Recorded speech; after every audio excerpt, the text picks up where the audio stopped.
Injuries, infections, diseases. There are many menaces to our body that can impact our abilities and welfare. Sometimes the damage is beyond what can be repaired by drugs or surgery, and we need something to take over the lost tissue.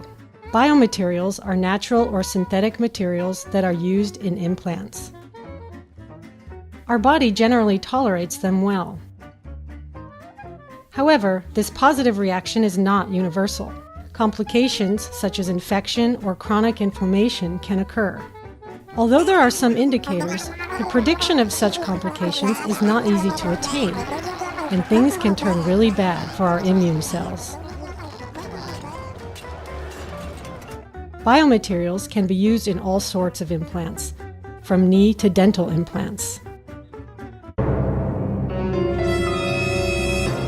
But how can a physician decide whether a material is right for a specific patient?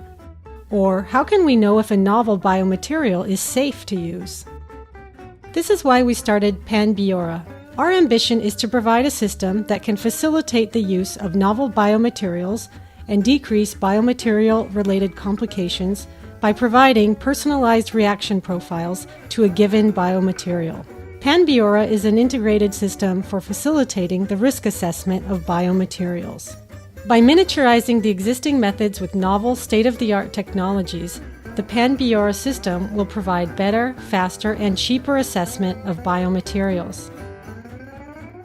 The potential impacts of such a technology will be the decreased rate of biomaterial-related complications, savings in healthcare costs, and better clinical outcomes for implants.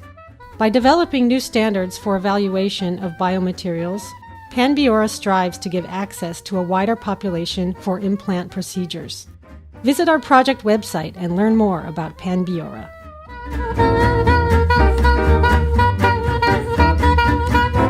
Now that we are unemployed, we can finally go on holiday.